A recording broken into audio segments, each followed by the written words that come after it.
میلاد کے سال ثواب بلندی درجات کے لیے سورۃ الفاتحہ۔ بسم اللہ الرحمن الرحیم، الحمد للہ رب العالمین،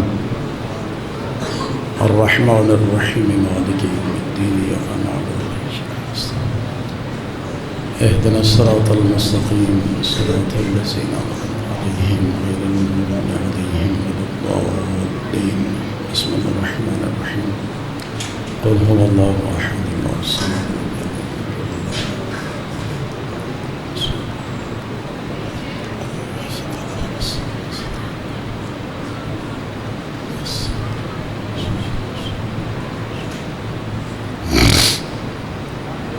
اللهم صل على محمد وعلى محمد وعجل فرجه۔ اعوذ باللہ من الشیطان الرجیم، بسم اللہ الرحمن الرحیم۔ الحمد للہ الذی جعل الحمد ثمنا لنعمائه ومعاذا من بلائه وسبیلا إلی جنانه وسببا لزیادة احسانه الذي ليس كمثله شيء وهو السميع البصير۔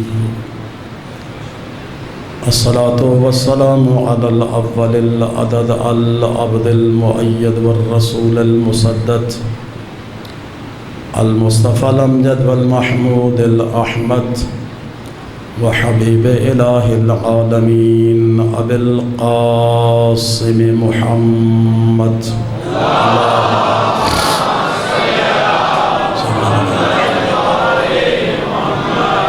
وعلى آله الطيبين الطاهرين المعصومين واللعنة الدائمة على أعدائهم أجمعين من يوم عداوتهم إلى يومنا هذا ومن يومنا هذا إلى يوم الدين وبعد يوم الدين،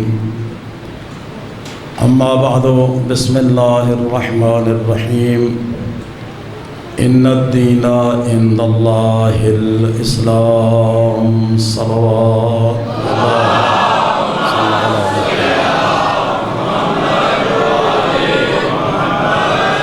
اس مجلس عزا کی قبولیت کے لیے باواز بلند صلوات پڑھیں۔ اللہم صلی علی محمد وعلی محمد وعجل فرجہ۔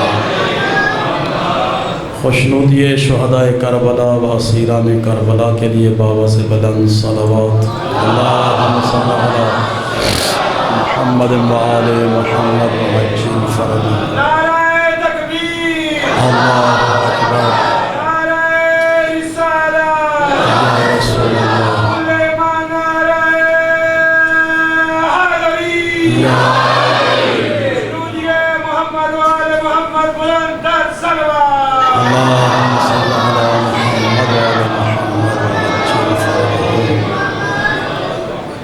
احسان پروردگار کے جس خالق نے ہمیں مسلم قرار دیا، ابراہیم جیسے نبی کو سوال کرنے پر اللہ نے مسلمان قرار دیا کہ اللہ رب العزت مجھے اپنا مسلم بنا لے، یہ حضرت ابراہیم کی دعا ہے۔ تو جس چیز کا مطالبہ خلیل خدا نے اللہ سے کیا تھا، وہ شے اللہ نے ہمیں بغیر مطالبے کے عطا فرمائی۔ یہ بہت بڑا احسان ہے اللہ کا کہ جس نے ہمیں مسلم قرار دیا۔ مسلم ہونا کم درجہ نہیں ہے،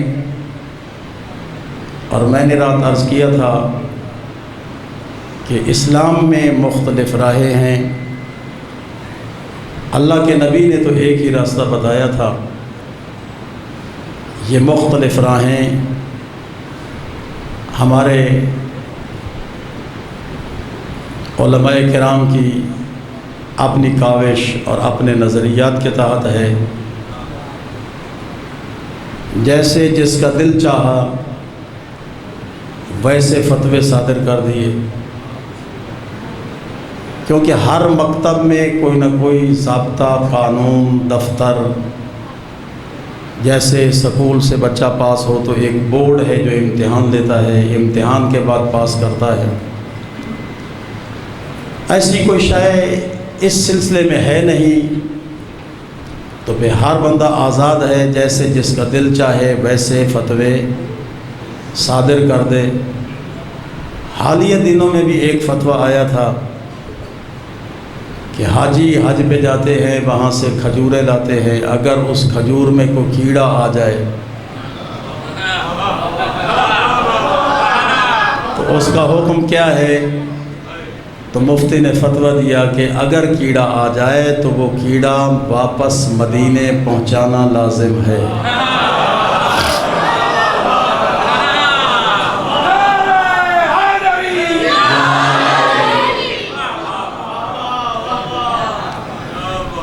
لیکن آگے یہ نہیں بتایا کہ کیڑا تو وہاں پہنچانا لازم ہے، وہ گٹک کا کیا بنے گا؟ وہ تو یہاں پہ گندگی کی نظر ہو جاتا ہے، یہاں تو کوڑے کے ڈھیر پہ ڈال دی جاتی ہے۔ اگر وہ کیڑا اتنا مقدس ہے تو جس کھجور کو رحمت اللہ العالمین نے اگایا تھا اس کھجور کا مقام تو کم از کم کیڑے سے بلند ہونا چاہیے۔ جب اس قسم کے نظریات آ جائیں، فتاوے آ جائیں، تو ظاہر ہے کہ اسلام میں گروہ بندی ہو جائے گی۔ یا رسول اللہ یہ آپ نے پر سارے راستے بیان کیے؟ فرمایا میں نے تو ایک ہی راستہ بتایا تھا اور فارمولہ دیا تھا کہ اگر اس پہ عمل کرو گے تو میں ضامن ہوں تم گمراہ نہیں ہونے پاؤ گے۔ اور وہ فارمولہ یہ تھا کہ تمہارے ایک ہاتھ میں دامن قرآن رہنا چاہیے، دوسرے میں دامن اہل بیت رہنا چاہیے۔ اب اگر کوئی کسی کو گمراہ کہتا ہے تو پھر دو چیزوں میں سے ایک ہے، یا اس نے قرآن کو چھوڑا ہے یا اہل بیت کو چھوڑا ہے۔ یہ ہو نہیں سکتا کہ دونوں کا دامن بھی تھامے اور گمراہ بھی ہو جائے، یہ ممکن نہیں ہے۔ نبی نے فرمایا کہ میں دو بھاری چیزیں چھوڑ کے جا رہا ہوں، لہذا ان کا دامن تھام کے رکھو، کبھی گمراہ نہیں ہونے پاؤ گے۔ کتنا بھاری ہے یہ قرآن اور کتنی بھاری ہے اہل بیت؟ اہل بیت کے متعلق تو نہیں بتایا کہ کتنا بھاری ہے، لیکن وزن قرآن کے متعلق بتایا کہ قرآن جب نازل ہو رہا تھا تو خدا نے پہاڑوں سے پوچھا کہ میں قرآن نازل کروں، تو پہاڑوں نے معذرت کر لی، پروردگار یہ بوجھ ہم برداشت نہیں کر سکتے، یہ ہماری بساط میں نہیں ہے قرآن کا بوجھ اٹھانا، لہذا ہم معذرت چاہتے ہیں۔ جس بوجھ سے پہاڑوں نے معذرت کی تھی اس بوجھ کو قلب مصطفیٰ نے اٹھانے کی حامی بھری۔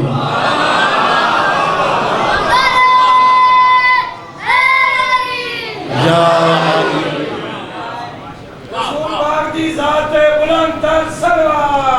اللہم صلی علی محمد وعلی محمد وعجل فرجہ۔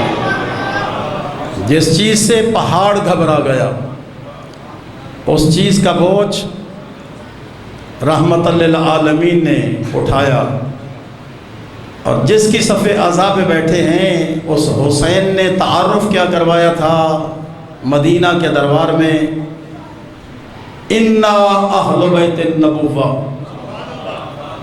ومعدن الرسالہ ومحبت الوحی والتنزیل، بنا فتح اللہ و بنا ختم اللہ۔ تو مجھ سے بیعت مانگ رہا ہے، جانتا ہے کہ میں کون ہوں، جانتا ہے کہ میں کون ہوں۔ انا اہل بیت النبوہ، میں اہل بیت نبوت ہوں۔ ومعدن الرسالہ، میں رسالت کی کان ہوں۔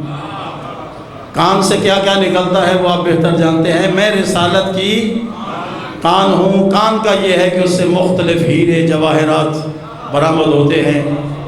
اب یہ جملہ کہنا اس کا مطلب یہ ہے کہ نبی بھی ہمارے گھر سے آئے، رسول بھی ہمارے گھر سے آئے۔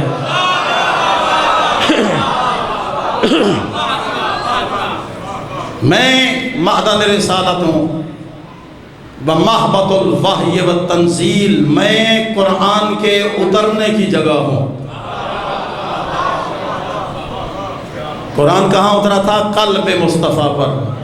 اور حسین کیا کہہ رہا ہے دشمن کے دربار میں کہ میں قرآن کے فرشتوں کے اترنے کی جگہ ہوں، سمجھو بنا فتح اللہ و بنا ختم اللہ، میں وہ ہوں کہ جن کی وجہ سے اللہ نے کائنات کو خلق کیا ہے، اور جب تک ہم رہیں گے کائنات باقی رہے گی۔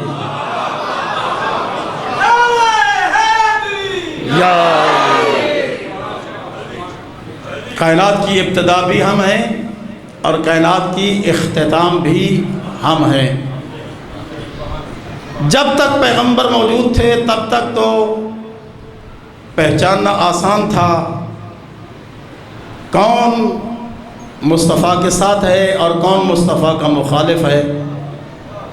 اب جب رحمت للعالمین دنیا سے چلے گئے، اب کیسے پہچانیں کون نبی کے ساتھ ہے کون نبی کے ساتھ نہیں ہے؟ انسان کا اگر بلڈ خراب ہو جائے، خون میں خرابی آ جائے، تو لیبارٹریوں کا انتخاب ہوتا ہے، شوکت خانوں میں بلڈ دے دیں رزلٹ اچھا آئے گا، زینت میں چلے جائے، آغا خان میں چلے جائے، فلاں میں چلے جائیں، چغتائی لائب بڑی مشہور، یعنی نامور لیبارٹریوں میں بلڈ دیتا ہے تاکہ رزلٹ اچھا آئے، پتہ چل جائے کہ رزلٹ میں خرابی کیا ہے، اس بلڈ میں خرابی کیا ہے۔ اگر بلڈ خراب ہو جائے تو لیبارٹری کا انتخاب کرتے ہیں، اگر عقیدہ خراب ہو تو پھر کون سی لیبارٹری ہے؟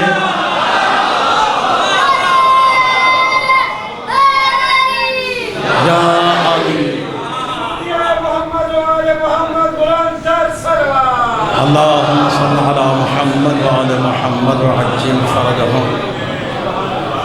اگر انسان کا عقیدہ خراب ہو جائے کیسے پتہ چلے؟ یہ بھی خون کی طرح بیماری کی طرح پوشیدہ ہے، پتہ نہیں چلتا کہ کس کا عقیدہ کیا ہے۔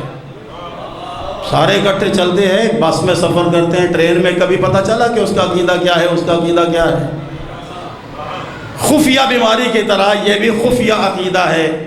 اب اس کو جاننے لیے کون سی لیبارٹری ہے؟ اگر خون کا بلڈ اور رزلٹ لینا ہو بلڈ کا تو پھر انسان کی تیار کردہ لیبارٹری میں جائیں، 2 منٹ کے بعد آپ کا رزلٹ آ جائے گا بلڈ میں کیا ہے۔ لیکن اگر عقیدہ معلوم کرنا ہو تو حسینیت کی لیبارٹری میں چلے جائیں، یا علی، حسینیت کی لیبارٹری میں چلے جائیں، حسین ابن علی کا تذکرہ کریں۔ اگر چہرہ کھل جائے تو سمجھیں خوش عقیدہ ہے، اور اگر بگڑ جائے تو سمجھیں یہ بھی یزیدیت سے تعلق رکھتا ہے۔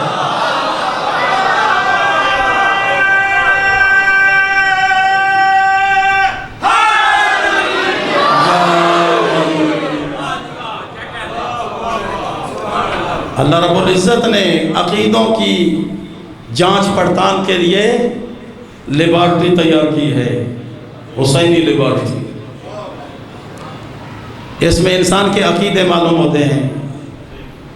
لیکن بعض اصحاب نے بھی یہ قول نقل کیا ہے کہ ہم حیات پیغمبر میں جب پرکھنا ہوتا تھا کہ مومن کون ہے منافق کون، اور یہ روایات ہماری نہیں ہمارے بھائیوں کی کتب میں ہیں، جب ہمیں پرکھنا ہوتا تھا کہ مومن کون ہے منافق کون، تو ہم علی ابن ابی طالب کا تذکرہ کرتا تھا، چہرے سے پتہ چلتا تھا ایمان ہے یا نہیں ہے۔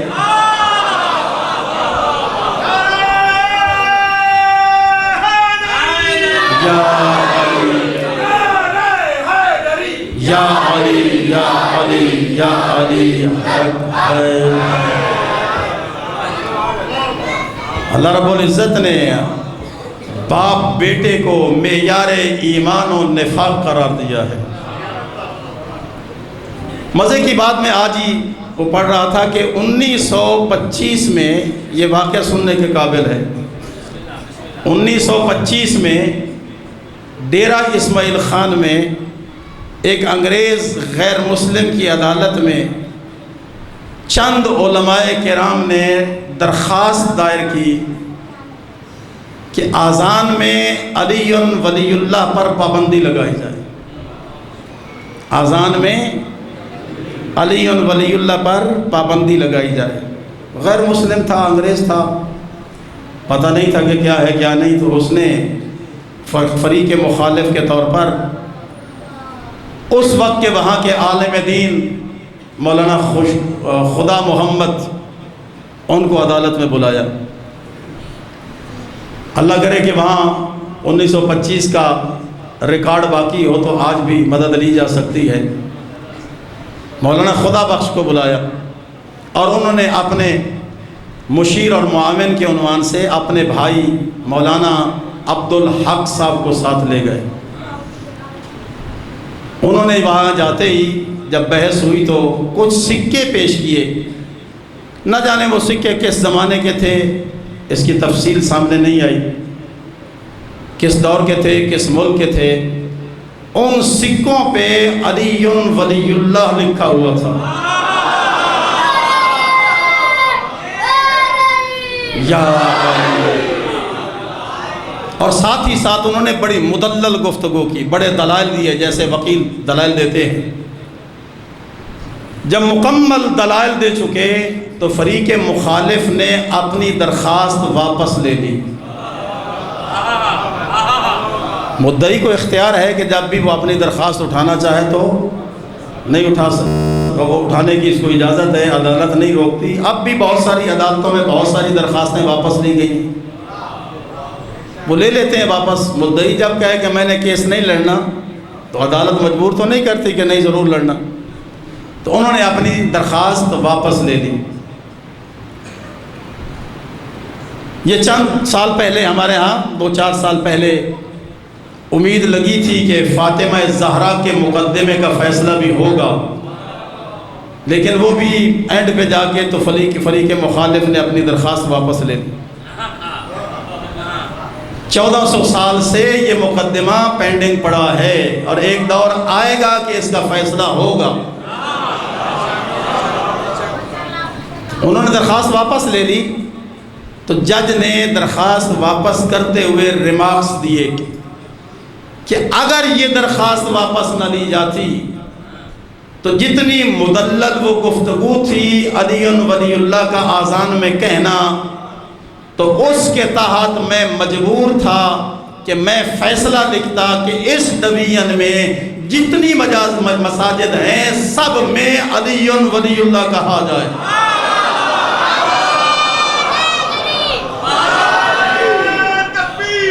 اللہ اکبر۔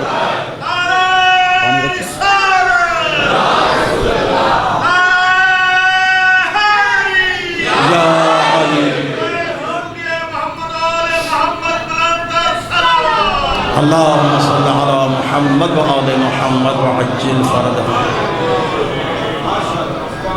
یہ ابھی 1925 کا واقعہ ہے، ابھی 100 سال نہیں ہوا، ابھی 23 ہے، 2 سال 100 سال سے باقی ہے۔ کوشش کریں گے کہ اللہ کرے کہ وہاں سے اس کا فروغ بھی نکل آئے۔ تو رات میں نے عرض کیا تھا کہ پیغمبر نے تو ایک ہی راستہ دیا تھا، قرآن اور اہل بیت، لیکن جھگڑا قرآن میں نہیں ہوا، کیا ہے لیکن وہ بے سود ہے، اس کا کوئی فائدہ نہیں ہے۔ وہ یہ کیا کہ جی ان کا قرآن اتنا تھا، ان کا قرآن اتنا تھا، ان کا قرآن اتنا تھا، سپاروں میں اختلاف کر دیا، وہ کھا گئی تو وہ کھا گئی۔ وہ بھی الحمدللہ ہم پر الزام ہے، یہ جو دور ہے، یہ دور جو فیس بک کا دور ہے، واٹس ایپ کا دور ہے، یہ موبائل کا دور ہے، انشاءاللہ ہمیں صفائی پر کرنے کی ضرورت نہیں ہوگی، خود ہی یہ بول کے بتائے گا کہ ہمارا قرآن کیسا ہے۔ لیکن اختلاف ہو گیا اہل بیت میں کہ وہ اہل بیت کون ہے۔ اب اللہ نے ہمیں قرآن جو دیا ہے، اگر قرآن کا وزن کرنا چاہیں کلو من سیر کے حوالے سے تو پھر تو سارے قرآن بھی ایک جیسے نہیں۔ اگر قرآن کو قرآن سے تولیں تو وہ بھی ایک وزن میں نہیں ہے، وہ کاغذ کا وزن ہے، مفہوم کا وزن نہیں ہے۔ نبی نے جو فرمایا تھا میں تمہارے ہاتھ میں دے کے جا رہا ہوں، اس میں یہ نہیں ہے کہ ساتھ میں قرآن پکڑ لیں، ادھر سے کپڑا کسی فرد اہل بیت کا کپڑا پکڑ لیں، ایسا نہیں ہے۔ وہ جو پکڑنے کا تھامنے کا ہے وہ یہ ہے کہ ایک ہاتھ میں مفہوم قرآن ہو، دوسرے ہاتھ میں معرفت اہل بیت ہو، ورنہ قرآن کو آپس میں تولیں تو یہ بھی ہم وزن نہیں ہے۔ تو پھر اگر اہل بیت کے تولے اور برابر نہ ہو تو پھر تو اعتراض ہی کوئی نہیں ہے۔ جب وہ قرآن ہی آپس میں ہم وزن نہیں ہے تو پھر اہل بیت کے ساتھ نہ ہوا تو کوئی فرق نہیں پڑتا۔ اس کا مطلب یہ ہے کہ مفہوم وہ وزن کچھ اور ہے، روحانی وزن ہے، وہ جسمانی وزن۔ ان وزن میں سے ایک وزن میں نے رات عرض کیا تھا کہ قرآن کا ایک وزن یہ ہے کہ اس میں لا ریب فیہ، پہلا جملہ لا ریب فیہ، اس میں کوئی شک و شبہ کی گنجائش نہیں ہے۔ اور پھر آگے چل کے کہا کہ لا یأتیہ الباطل من بین یدیہ ولا من خلفہ، یہ قرآن وہ ہے جس کا ماضی بھی بے عیب ہے، مستقبل بھی بے عیب ہے۔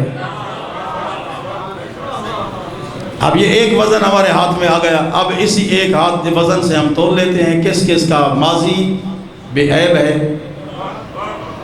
تو اس میں سوائے اہل بیت نبوت یعنی ذریت علی ابن ابی طالب کے ہمیں کوئی ایسا فرد نہیں ملتا جس کا ماضی بے عیب ہو۔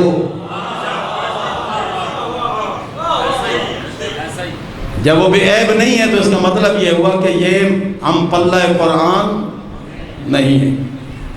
اب ایک دوسرا وزن قرآن مجید کا، قرآن مجید کہتا ہے لا رطب ولا یابس الا فی کتاب مبین، کوئی خشک اور تر کائنات کی وہ شے نہیں جس کا تذکرہ قرآن میں نہ ہو۔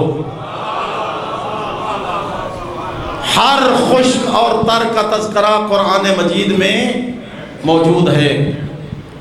تو اب اہل بیت وہ ہوگی جو کائنات کی ہر خشک اور تر چیز سے آگاہ اور واقف ہوں۔ اور اگر کوئی کہے کہ جی میں یہ نہیں جانتا وہ نہیں جانتا تو سلام اس کی عظمت کو، لیکن وہ ہم پلہ قرآن نہیں ہے۔ ہم پلہ قرآن کون ہے؟ جس کے متعلق خود قرآن کہتا ہے وَأَحْصَيْنَاهُ فِي إِمَامٍ مُبِينٍ، قرآن کا ہم پلہ وہ امام ہے جو کائنات کی ہر شے سے آگاہی رکھتا ہو۔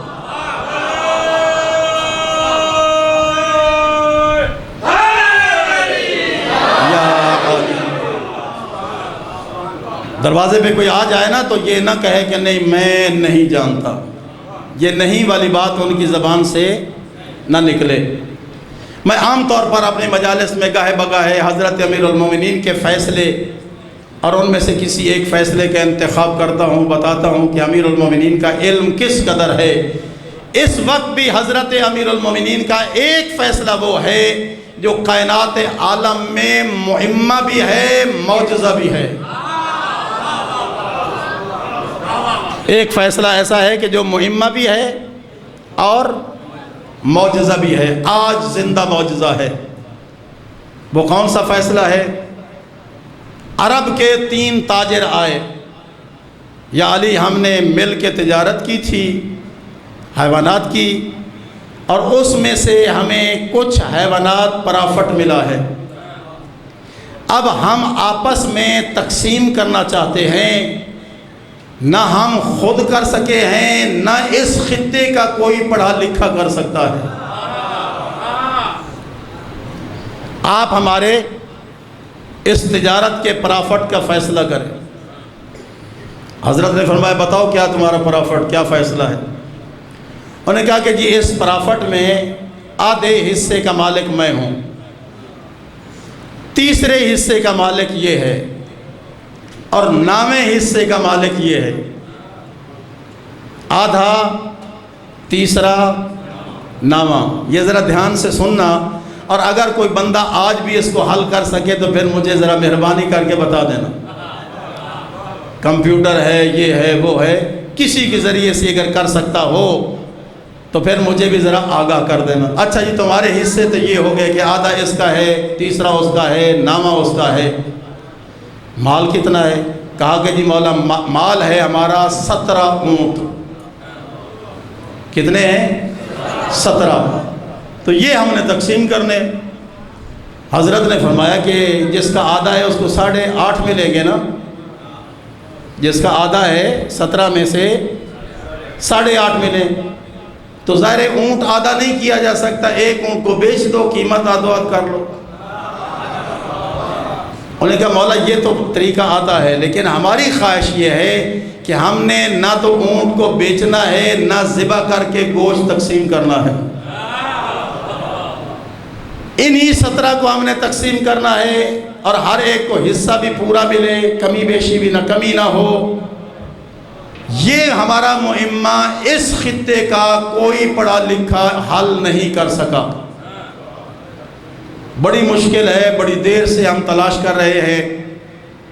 لیکن میں عرض کروں گا یا علی وہ تو شاید چند دن انہوں نے کیا ہو، لیکن آپ کے اس فیصلے کو 1400 سال ہو گئے، اب بھی کوئی حسابی حساب نہیں کر سکے گا۔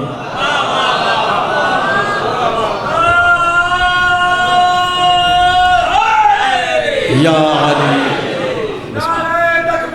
اللہ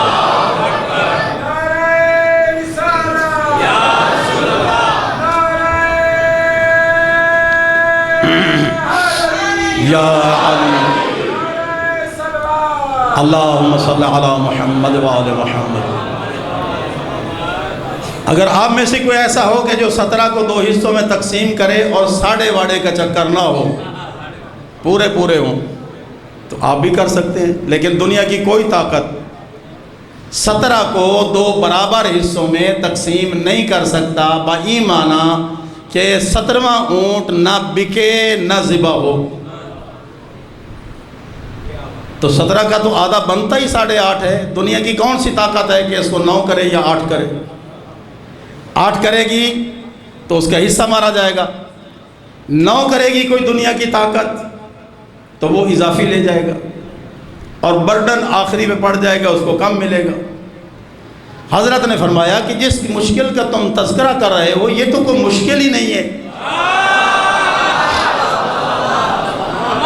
وہ بڑے حیران ہوئے کہ مشکل کیسے نہیں ہے، ہم تو چھان کے ریت چھان کے مر گئے، اور علی کہتا ہے مشکل نہیں ہے۔ یا علی کیسے مشکل نہیں ہے؟ حضرت نے فرمایا کہ پہلے تم دائیں بائیں ادھر ادھر پھرتے رہے، در حقیقت مشکل کشا کے دروازے پہ آج ہی تم آئے ہو، یہ تمہاری مشکل حل ہو جائے گی۔ مولا کیسے؟ حضرت نے فرمایا اپنے ملازم سے کہ جاؤ میرے باڑے سے 1 اونٹ لے کے آؤ، وہ آ کے اس میں ملا دیا۔ اب یہ کتنے بنے؟ 18۔ حضرت نے آدھے والے سے کہا کہ اب 17 کا حساب نہ کر، اب 18 کا کر۔ 18 میں سے تیرے آدھے کتنے ہیں؟ مولا 9۔ حضرت نے فرمایا 9 لے جا۔ وہ بڑا خوش ہو گیا کہ 8.5 بنتے تھے اور علی کریم ہے ماشاءاللہ، آدھا اونٹ اوپر مل گیا، پورے میں 9 لے کے جا رہا ہوں، 8.5 کی بجائے 9 لے کے جا رہا ہے۔ حضرت نے دوسرے کو بولا تیرا کتنا حصہ ہے؟ جی تیسرا۔ فرمایا کہ 18 کے حساب سے تیسرے حصے میں سے کتنے اونٹ بنتے ہیں؟ اس نے کہا جی 6۔ حضرت نے فرمایا تو بھی 6 لے جا۔ وہ بھی 6 لے گیا۔ اب وہ 9 وہ لے گیا، 6 یہ لے گیا، 15 ہو گئے۔ حضرت نے نامے حصے والے سے پوچھا تیرے کتنے ہیں؟ 18 کے حساب سے۔ کہا مولا 18 میں سے 2 میرے ہوں گے۔ حضرت نے فرمایا کہ 2 تو بھی لے جا۔ 2 وہ بھی لے گیا، پہلا 9 لے گیا، دوسرا 6 لے گیا، 15، تیسرا 2 لے گیا، 17 پورے ہو گئے۔ حضرت نے فرمایا میرا جہاں سے لائے تھے وہاں پہنچا دو۔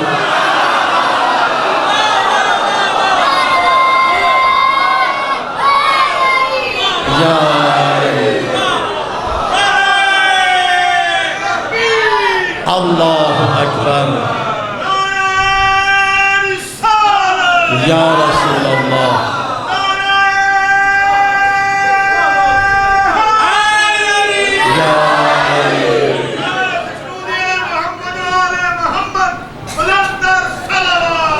اللہم صل علی محمد وآل محمد وعلی فرجهم۔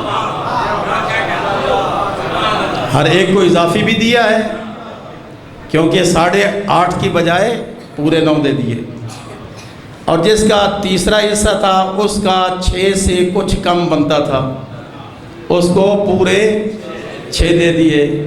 جس کا نامہ تھا اس کا 2 سے کچھ کم بنتا تھا، اس کو بھی پورے 2 دے دیے۔ کسی کو اعتراض نہیں رہا، اپنے حصے سے سارے زیادہ بھی لے کے جا رہے ہیں، تقسیم بھی ٹھیک ہو گئی اور اپنا بھی بچا لیا۔ اگر یہ متحیر العقول کوئی کام کر سکتا ہے تو وہ ابو طالب کا بیٹا علی ابن ابی طالب کر سکتا ہے۔ علی ہے، علی ہے، علی ہے۔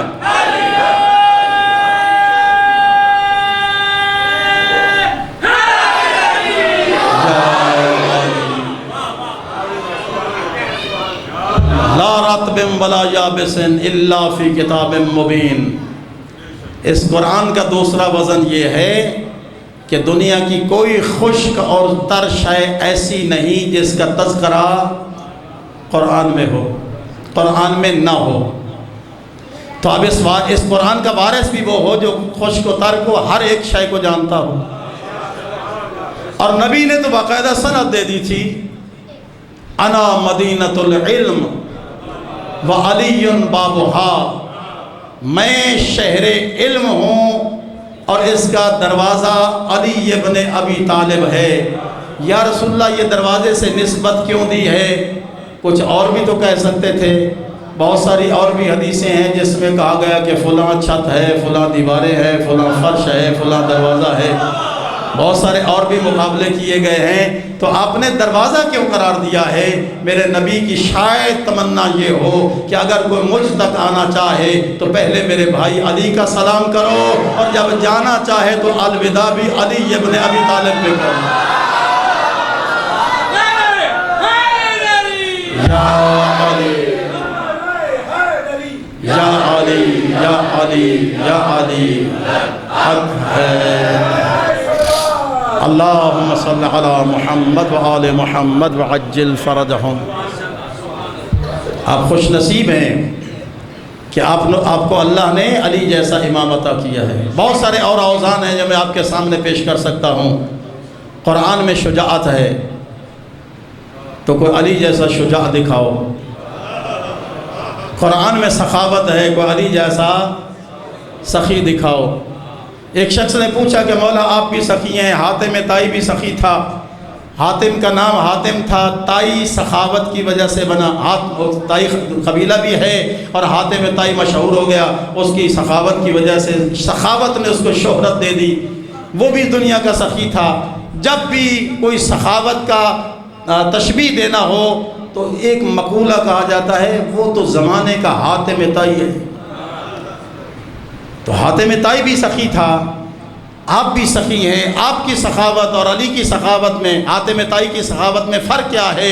حضرت نے فرمایا اس کی سخاوت اور میری سخاوت میں یہ فرق ہے کہ اس کی سخاوت کے 70 دروازے تھے، ہر دروازے سے سائل لیتا تھا، کسی دروازے سے رکاوٹ نہیں ہوتی تھی کہ وہاں سے لے کے آیا تو یہاں کیوں ہے، وہ پہلے سے شروع کرتا تھا، 70 تک جاتا تھا، ہر دروازے سے کچھ نہ کچھ ملتا تھا، اس لیے وہ بہت بڑا سخی ہے۔ ہمارے ہاں فقیر آ جائے نا اور کسی مقام پہ کھڑے ہو کے 2-4 روپے دے دیں اور وہ دوبارہ ہاتھ بڑھائے تو پھر بول پڑتے ہیں بھائی وہاں تو کھڑے تھے تو آپ کو دیا تھا،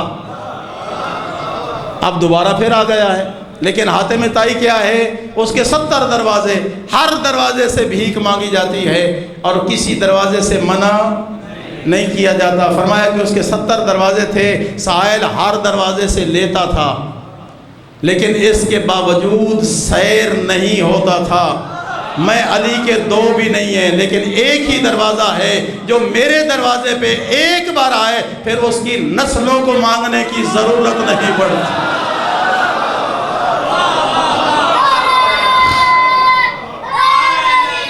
یا علی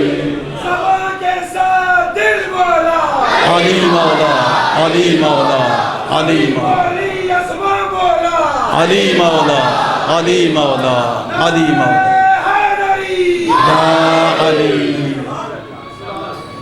پہلی مجلس میں نے عرض کیا تھا کہ ہم 3 موافق ہیں مدینہ میں، مکہ میں، اور 3 مخالف۔ مخالف بھی اپنی مثال نہیں رکھتے، موافق بھی اپنی مثال نہیں رکھتے۔ تذکرہ کیا تھا علی ابن ابی طالب سے۔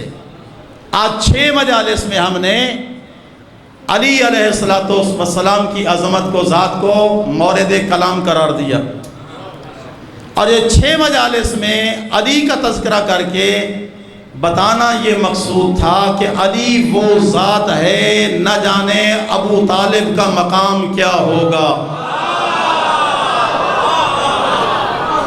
جس کا بیٹا اتنا عظیم ہے، نہ جانے اس باپ کی عظمت کا کیا کہنا۔ آج یہ آخری مجلس ہے جس میں امیر المومنین کا تذکرہ ہے، کل انشاءاللہ امیر المومنین کے پدر بزرگوار کا تذکرہ ہوگا۔ اس لیے آج کی اس مجلس میں ہم اس پر اختتام کر رہے ہیں، اور وہ ان لفظوں کے ساتھ میں آپ سے دستبستہ گزارش کروں گا کہ پورے عشرے میں جو کچھ آپ نے سنا بے شک فراموش کر دیں، اگرچہ نہیں کرنا چاہیے، لیکن جو آج کی حدیث میں آپ کے سامنے رکھنا چاہتا ہوں اس کو فراموش نہ کرنا، اس کو ہمیشہ یاد رکھنا، اس پہ عمل کرنا، اور اس کا فائدہ بھی آپ کی ذات کو ہوگا۔ یہ ان 6 مجالس کا ما حاصل کلام ہے آج یہ حدیث۔ وہ کون سی ہے؟ آپ کے اور میرے نبی نے ارشاد فرمایا کہ ویسے تو خالق کے کائنات کا ایک ایک احسان وہ ہے کہ جس کا انسان بدلہ نہیں چکوا سکتا۔ اللہ نے ہمیں وجود دیا، پیدا کیا، ہماری آنکھیں، کان، ناک، یہ وہ سب کچھ ٹھیک بنایا۔ یہ فقط انسان کا صحیح خلقت میں دنیا میں آ جانا، یہ بھی اس کی بڑی عظیم نعمت اور رحمت ہے کہ اس نے ہمیں کسی کا محتاج بنا کے نہیں بھیجا۔ ایک ایک لمحہ، ایک ایک سانس لینا، ایک ایک چیز چاہے بدن سے منسلک ہو چاہے خارج میں ہو، وہ عظمت الہی ہے، نعمت ہے جس کا ہم شکریہ ادا نہیں کر سکتے۔ لیکن نبی فرماتے ہیں کہ تم میں سے مکتب تشیع کے ساتھ تعلق رکھنے والے پر اللہ کے 5 احسان وہ ہیں کہ جب نیند سے اٹھے تو اللہ کا شکر ادا کرے۔ 5 احسانات ایسے ہیں جو ہی آنکھ کھلے اس کا شکریہ ادا کرے، اور اس میں وضو کی ضرورت بھی نہیں ہے، غسل کی ضرورت بھی نہیں ہے، ادھر آنکھ کھلے فوراً 5 شکریہ ادا کرے۔ یا رسول اللہ کا شکریہ ادا کریں گے تو فائدہ کیا ہوگا؟ حضرت نے فرمایا وَلَئِن شَكَرْتُمْ لَأَزِيدَنَّكُمْ، میرا سچا خدا کہہ رہا ہے کہ اگر تم میری نعمت کا شکریہ ادا کرو گے تو میں اس نعمت میں اور اضافہ کر دوں گا۔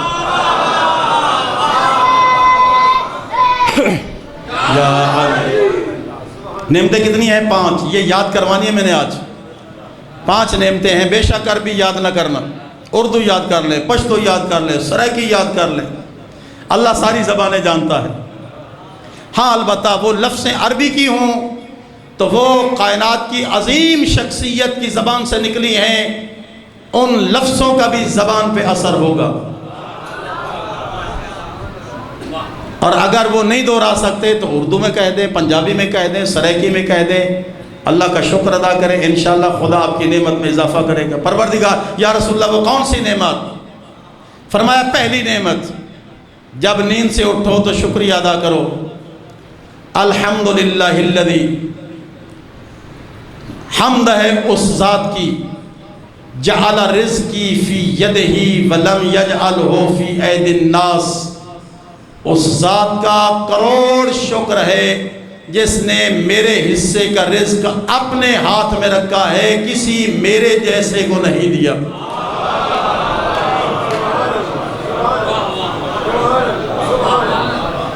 جس نے میرے حصے کا رزق اپنے ہاتھ میں رکھا ہے، کسی میرے جیسے کو نہیں دیا کہ اس کو تھما دینا۔ آج کل کا زمانہ بلکہ شروع سے زمانہ یہ ہے کہ یہ لوگوں کے گھروں میں زبردستی داخل ہو کر ان کا حق لوٹ لیتے ہیں، اور اگر انہی کے ہاتھ میں دیا جاتا تو کب ملتا؟ پہلا تفاصیل پھر انشاءاللہ کبھی موقع ملا تو عرض کروں گا. دوسری نعمت الحمدللہ الذی ستر عیوبی ولم یفضحنی بین الناس. پروردگار تو کتنا کریم ہے کہ تو نے میرے گناہوں پہ پردہ دے کر معاشرے میں مجھے باعزت بنا دیا ہے.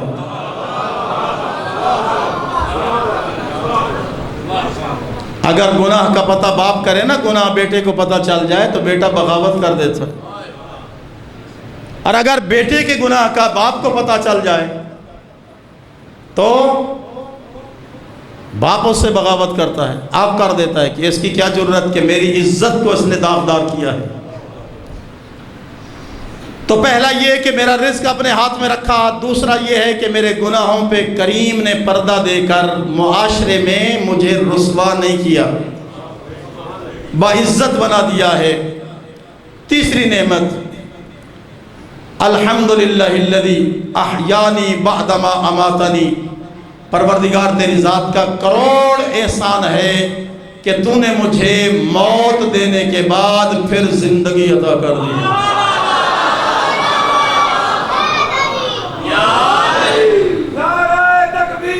اللہ اکبر، یا رسول اللہ، یا علی، اللہم صلی علی محمد و آل محمد و عجل فرجہم. تو نے مجھے موت دے کر پھر سے زندگی دے دی ہے. یہ نیند در حقیقت آدھی موت ہے. صرف اتنا فرق ہے کہ یہاں سانسوں کی لڑی چل رہی ہے اور وہاں رک جاتی ہے، ورنہ وہ بھی بے حسی ہے، یہ بھی بے حسی ہے. بعض تو ایسے بادشاہ ہے کہ جن کو اٹھانے کے لیے نہ جانے کیا کیا جتن کاٹنے پڑتے، ایسی ان کی نیند ہوتی ہے، گہری نیند. تو پہلی نعمت کیا ہے؟ میرا رزق تو نے اپنے ہاتھ میں رکھا. دوسری نعمت کیا ہے؟ میرے گناہوں پہ تو نے پردہ دے کر مجھے معاشرے میں باعزت بنا دیا. تیسری نعمت یہ ہے کہ تو نے مجھے موت دے کر پھر سے زندگی دی، شاید کہ میرا بندہ توبہ کر لے. مہلت دی ہے تو نے مجھے، اور پھر وعدہ بھی کیا ہے کہ اگر تم میری نعمت کا شکریہ ادا کرو تو میں اس میں اضافہ کروں گا. اس کا مطلب یہ ہے کہ اگر رزق کا شکریہ ادا کرے تو اللہ روزی بڑھا دے گا، اور اگر خدا انسان گناہوں سے بچنے کی اس کی حمد کرے تو اللہ رب العزت آئندہ اس کو گناہوں سے بچائے گا. اور اگر خدا کی بارگاہ میں نعمت کا شکریہ ادا کرے زندگی کا تو اللہ اس کی زندگی میں اضافہ کر دے گا، کیونکہ وعدہ کر رہا ہے کہ تم شکریہ ادا کرو میں اضافہ کر دوں گا. اب چوتھی نعمت وہ یہ ہے کہ میرے نبی نے فرمایا جب نیند سے اٹھو تو دعا کرو الحمدللہ الذی جعلنی من امت محمد المصطفیٰ. پروردگار تیری کروڑ نعمت کا شکر ہے تو نے مجھے محمد جیسا نبی عطا کیا.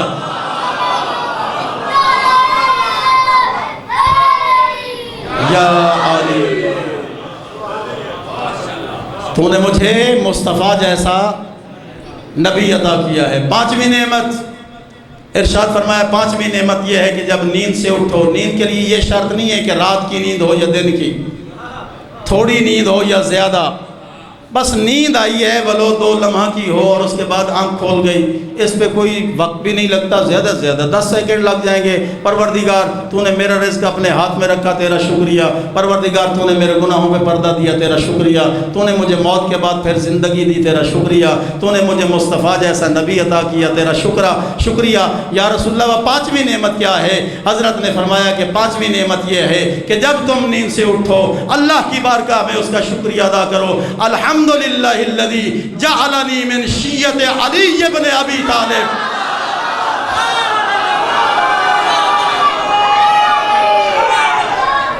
یا علی، علی حق، علی حق، علی حق، علی حق، علی حق. یا علی، پروردگار تیرا شکر ہے کہ تو نے مجھے علی کا شیعہ بنایا ہے. یہ علی کا شیعہ بنانا کوئی آسان نہیں ہے، بننا کوئی آسان نہیں ہے، بڑا مشکل ہے۔ اللہ نے بغیر مانگے ہمیں یہ نعمت عطا کی ہے کہ ہمیں علی کا شیعہ قرار دیا ہے، اس گھر میں بھیجا جس میں علی ولی اللہ کی لوریاں ملتی تھیں۔ کتنے خوش نصیب ہیں آپ کہ جب سے بطن مادر میں آئے، یہ ہماری ماؤں کا کمال ہے کہ جس نے ہمیں بطن مبارک میں بھی علی ولی اللہ کے قصیدے سنائے۔ اس وقت ذرا تجزیہ کریں کہ یہ علی ولی اللہ پڑھنا کتنا مشکل اور آسان ہے۔ اس وقت دنیا میں 206 سے زیادہ ممالک ہیں، چھوٹے بڑے 206 سے زیادہ ممالک ہیں، ملک ہیں چھوٹے بڑے، 4200 سے زیادہ مذاہب پائے جاتے ہیں، 4200 سے زیادہ دنیا میں مذہب پائے جاتے ہیں۔ وہ کتنا کریم اللہ ہے اور اس کا کتنا بڑا عظیم احسان ہے کہ 206 ملکوں میں سے 4200 مذاہب میں سے ہمارے لیے وہ مذہب منتخب کیا ہے جس کی بنیاد علی ولی اللہ ہے اور اس کے پرچم کا نام لبیک یا حسین، لبیک یا حسین، لبیک یا حسین، لبیک یا حسین یا علی۔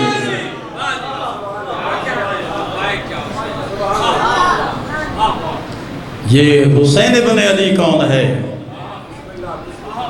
یہ حسین ابن علی وہ ہے جس کو آج 6 دن کربلا میں گزر گئے۔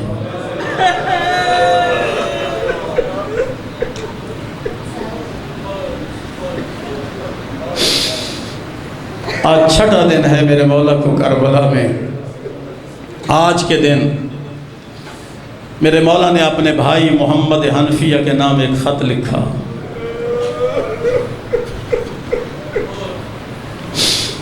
محمد حنفیہ اور باقی بنی ہاشم افراد جو مدینہ میں تھے ان کے نام پہ خط لکھا، زیادہ سے زیادہ 3 جملوں پہ مشتمل ہے۔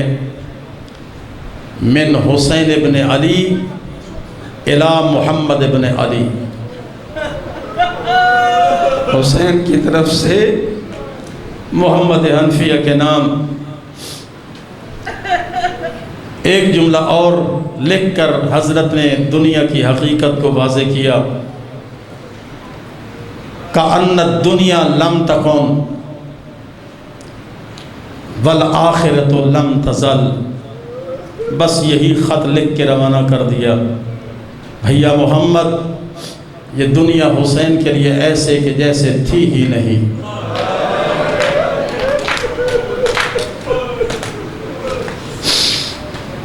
یہ دنیا حسین کے لیے ایسے کہ جیسے تھی ہی نہیں۔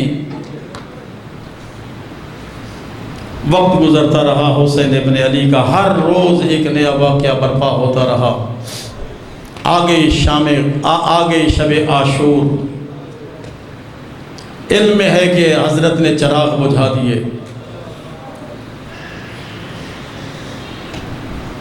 جب بجھایا چراغ مشک و شبیر نے، حشر تک کا منظر عیاں ہو گیا۔ اس اندھیرے نے ایسا اجالا کیا، ایک پل میں بوڑھا جوان ہو گیا۔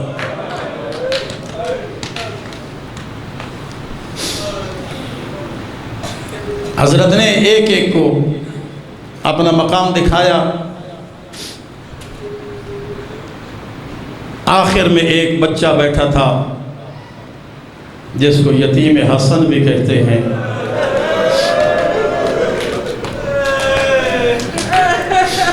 جسے امیر قاسم بھی کہا جاتا ہے، جس کی ماں نے 2.5 سال کی یتیمی، عالم میں یتیمی کا داغ سہا، اور 2.5 سال سے بچے کو اس امید سے پالا کہ قاسم جوان ہوگا اور میں اس کے سائے میں پناہ لوں گی۔ ایک ایک کو دکھانا شروع کیا، حبیب یہ جنت میں تیرا محل ہے، زہیر یہ تیرا مقام ہے، مسلم یہ تیرا مقام ہے۔ وہ بچہ گھٹنوں کے بل پہ کھڑا ہو گیا، یا ابن رسول اللہ، کل کے مارے جانے والوں میں میرا نام بھی ہے یا نہیں؟ یہ عالم وہ ہے 13 سال کا کہ جس میں ہر بچہ زندگی چاہتا ہے، جینا چاہتا ہے، لیکن قاسم نے عجیب سا سوال کر دیا، چچا کل میں بھی مارا جاؤں گا؟ نہیں۔ امام نے یہ نہیں کہا کہ کل تو بھی مارا جائے گا۔ حضرت نے پوچھا کیف الموت عندک، قاسم یہ موت تیرے نزدیک کیسی ہے؟ قاسم نے ایسا فلسفہ موت بیان کیا ہے کہ رہتی دنیا تک یہ مشعل راہ بنے گا۔ عرض کی چچا جان، حق پہ مر جانا شہد سے زیادہ میٹھا ہے۔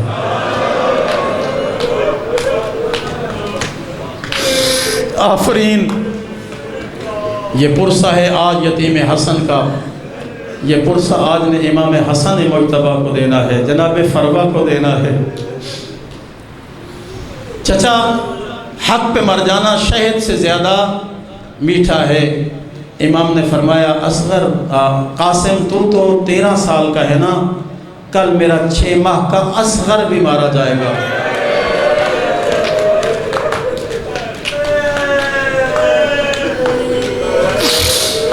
کل میرا 6 ماہ کا اصغر بھی مارا جائے گا۔ ہاشمی خون تھا، تڑپ گیا۔ چچا اس کا مطلب یہ ہے کہ یہ بد کردار کر ہمارے خیموں میں داخل ہو جائیں گے؟ امام نے فرمایا نہیں قاسم نہیں، میری زندگی میں ایسا نہیں ہوگا، صرف یہ ہے کہ میں اصغر کو پانی پلانے کے لیے لے جاؤں گا اور اصغر شہید ہو جائے گا۔ اب اصغر قاسم کو یقین ہو گیا کہ کل کے شہداء میں میرا نام بھی ہے۔ وہاں سے چلے اپنی ماں کے خیمہ میں آئے۔ ہر ماں چونکہ پوری رات یہ محنت کرتی رہی، میرا بچہ کل سب سے پہلے تو میدان جنگ میں جائے گا، تو میرے لیے سرخرو مجھے کرے گا۔ جناب قاسم کی ماں نے بھی سامنے بٹھا دیا، اے میرا بیٹا قاسم، تجھے معلوم ہے نا تو 2.5 سال کا تھا، تیرا بابا دنیا سے چلا گیا، میں تجھے پالتی رہی، کل میدان امتحان ہے، اگر تو پورا نہ اترا تو پھر قیامت تک کے لیے میرے دودھ کی شکایت ہوتی رہے گی، کل میرے دودھ کی لاج رکھ لینا، اس لیے کہ میرا زہرا کے ساتھ کوئی نسبی رشتہ نہ تھا، میں بیگانی کف کی ہوں، مجھے زہرا کے سامنے شرمندہ نہیں کرنا۔ اس وقت جناب قاسم نے سر جھکا کے کہہ دیا اماں وعدہ کرتا ہوں اجازت تم دلوا دینا، لیکن میں ایسی جنگ کروں گا کہ دنیا قیامت تک یاد رکھے گی، لیکن اماں ایک اور بھی کہتا چلوں، وہ یہ ہے کہ کل ہر ماں اپنے بیٹے کے چہرے کو پہچان کے روئے گی، اور تیرا بیٹا ایسا آئے گا کہ بیٹے کے چہرے کو پہچان نہیں سکے گی، بغیر پہچانے گریہ کرے گی۔ اماں کے خیمہ سے نکلے قاسم، خیام سے تھوڑا سا دور گئے، چاندنی رات تھی، 2 سائے دیکھے ایک ٹیلے کے دامن میں، آہستہ چلتے چلتے ٹیلے کے قریب پہنچے، جب آواز سنی تو ایک عباس کی آواز تھی اور ایک علی اکبر کی آواز تھی۔ عباس کہنے لگے بیٹا اکبر تو جوان ہے، اور جوان بیٹا اپنے باپ کی آنکھوں کا نور ہوتا ہے، اگر تو چلا گیا تو حسین کی بینائی ختم ہو جائے گی۔ اور جناب اکبر نے کہا چچا یہ ٹھیک ہے، لیکن تو میرے باپ کی کمر کا زور ہے، اگر تو پہلے چلا گیا تو میرے بابا کی کمر ٹوٹ جائے گی۔ دونوں اصرار کر رہے تھے میں میدان میں جاؤں گا، میں میدان میں جاؤں گا۔ ادھر سے قاسم آگے بڑھے، ہاتھ باندھا بھائی علی اکبر، چچا عباس میری بھی گزارش سنو، تیرے جانے سے حسین کا نور ختم ہوگا، تیرے جانے سے حسین کی کمر ٹوٹ جائے گی، سب سے پہلے میدان جنگ میں جاؤں گا، میں ہوں یتیم حسن۔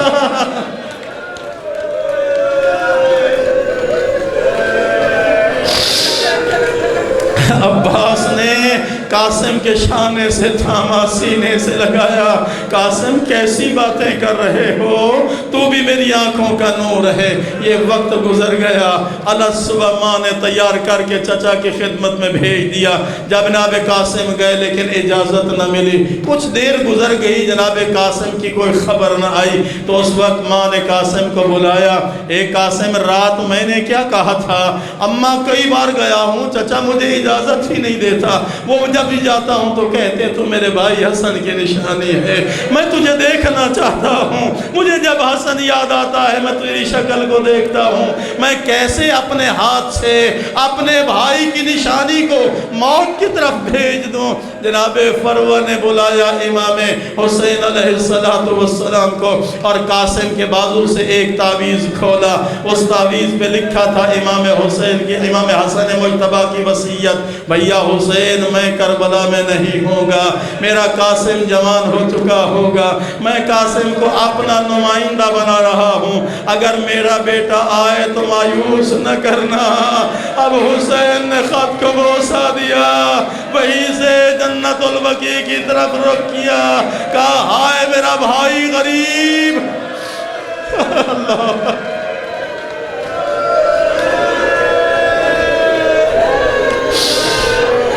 ہائے میرا بھیا غریب، تو نے کیسا حسین کو یاد رکھا۔ اب جناب قاسم کو اجازت تو دی، لیکن اجازت سے پہلے چچا بھتیجا گلے مل کے خوب روئے ہیں، اتنا روئے کہ حسین بھی غشی کر گیا، قاسم بھی غشی کر گیا۔ زمانے کا دستور ہے کہ اگر کوئی غش میں چلا جائے تو اس کے چہرے پہ پانی چھڑکا جاتا ہے، اس کی لبوں پہ پانی ٹپکایا جاتا ہے، لیکن اس غریب گھرانے میں 3 دن سے پانی نہ تھا۔ اگر کسی کو ہوش ملانا ہو، غشی سے آفاقہ دلانا ہو تو کیا کیا جائے؟ نہ جانے کتنی دیر عالم غشی میں رہے۔ اٹھے حسین، جناب قاسم کو تیار کیا، ایک کفنی جناب قاسم کو پہنا دی اور ساتھ پڑھا اِنَّا لِلَّهِ وَإِنَّا إِلَيْهِ رَاجِعُونَ۔ قاسم کو سوار کر کے بھیجا، حرز پڑھا جناب قاسم نے، رجز پڑھا جناب قاسم نے، اور اپنا تعارف کروایا میں کون ہوں۔ حیدر کرار کی شمشیر کی وہ شجاعت نظر آنے لگی، لیکن چاروں طرف سے جب حملہ ہوا تو ایک آواز بلند ہوئی، السلام علیکہ یا ابا عبداللہ۔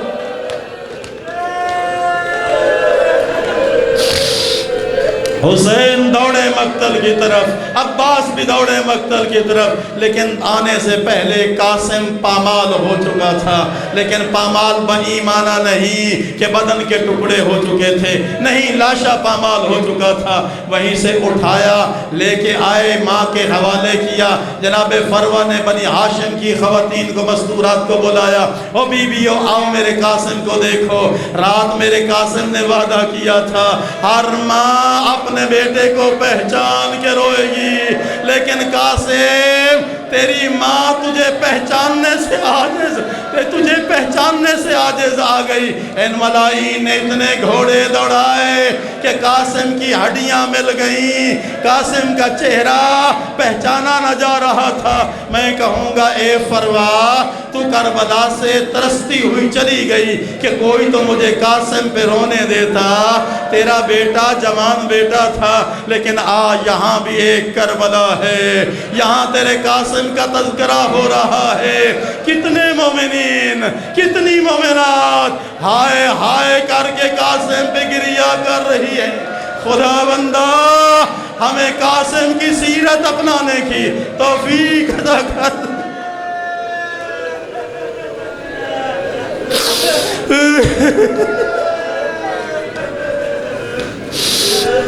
اِنَّا لِلَّهِ وَإِنَّا إِلَيْهِ رَاجِعُونَ۔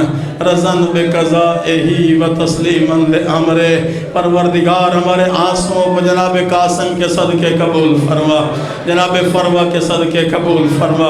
ہمیں قاسم کا صحیح معنوں میں اس محرم میں ہر مقام پہ پرسہ پیش کرنے کی توفیق عطا فرما، مانیان کی توفیقات خیر میں اضافہ فرما، سامعین کے مال جان عزت ناموز کے حفاظت فرما، خطباء و ذاکرین کے سفروں کو بے خوف و خطر فرما، آل محمد کی عزت کا واسطہ صاحب الزمان کے ظہور میں تاجیل فرما، بجاہ محمد و آلہ الطیبین الطاہرین المعصومین۔ اللہم صلی علی محمد و آل محمد وعجل فرجہ۔